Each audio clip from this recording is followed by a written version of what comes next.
Welcome as we get ready to step into the period of Lent. Our final Gospel reading before Lent is about the Transfiguration. From Matthew 17. After 6 days, Jesus took with him Peter, James, and John, the brother of James, and led them up a high mountain by themselves.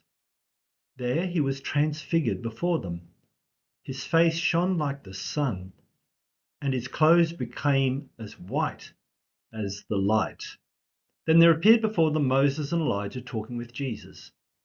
Peter said to Jesus, "Lord, it's good for us to be here. If you wish, I'll put up 3 shelters, one for you, one for Moses, and one for Elijah."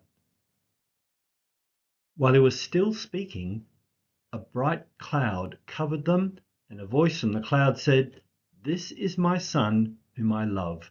With him I am well pleased. Listen to him." When the disciples heard this, they fell face down to the ground, terrified. But Jesus came and touched them. "Get up," he said. "Don't be afraid." When they looked up, they saw no one except Jesus. As they were coming down the mountain, Jesus instructed them, "Don't tell anyone what you have seen until the Son of Man has been raised from the dead." This is the gospel of the Lord. Praise to you, O Christ. Night hike. Don't know if you've ever done a night hike.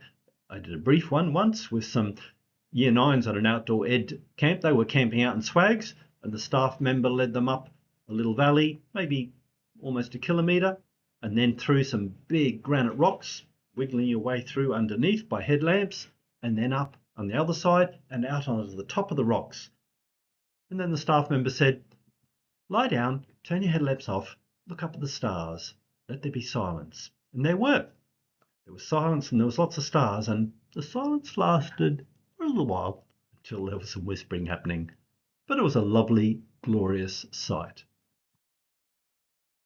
Here's another out of this world, quite literally, experience, but only for the 3 disciples, but so important that they very carefully recorded it and passed it on to us. There's Jesus, 3 disciples, and Moses and Elijah. And there's Jesus glowing in this heavenly glory. And Moses and Elijah, 2 of the great figures from the Old Testament. Moses, who spoke with God face to face, went up into the cloud of God's presence on Mount Sinai. And there's Elijah, the one person who is, well, one of the key people who has never died, but was literally taken up into heaven. And the expectation was these 2 critical figures would return before the end times when God would make everything right.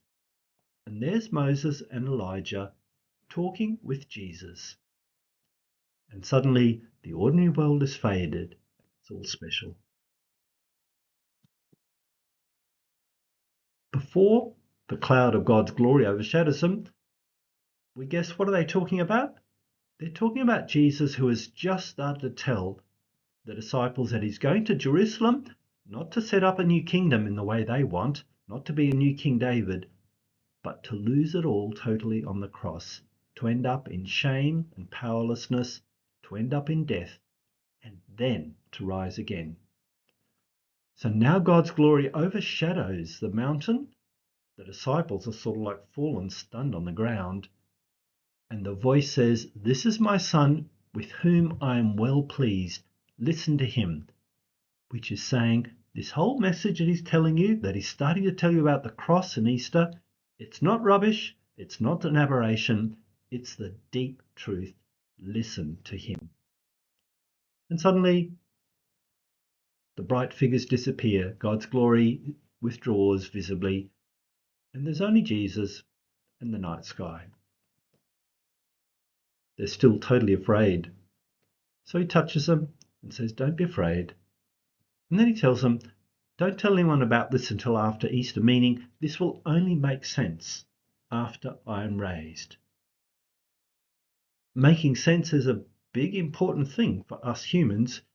We want an explanation. We want to make sense of experiences, particularly difficult ones or ones we didn't think we deserved or should have gone through. And sometimes we can come up with all sorts of explanations, and they're not always helpful, or they're not always even true. But we need to make sense of what we've gone through. And as I get older and watch my even older dad looking back over his life, I think all of us reprocess key events and key people and key things that happened and start to understand them in new or different ways. That's okay. What's God like?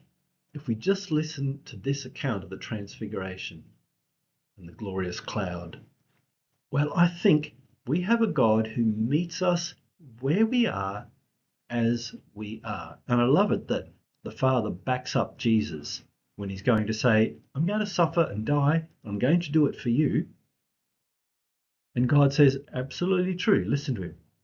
So we have a God who meets us where we are as we are, who touches us when we're fearful and says, don't be afraid, lifts us up and gives us hope. I think we have a patient, long-suffering God who doesn't just automatically jump in and fix everything up the way we want.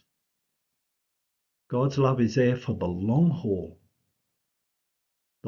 that goes through the cross and also Easter, meaning there is always hope, even in the most difficult experiences that we can't make any sense of, no matter how hard we try. And there are times to deliberately not try to over-explain everything and not jump in for a quick explanation. Let the meaning reveal itself. And along the way, there are glimpses of out of this world glory. And that's wonderful. And there's the glory of Jesus, which means he's also present with us when we experience failure and terror. And if there are very challenging things we're going through or have gone through, we have to trust that they're only going to make sense in the light of Easter. Finally, little thought.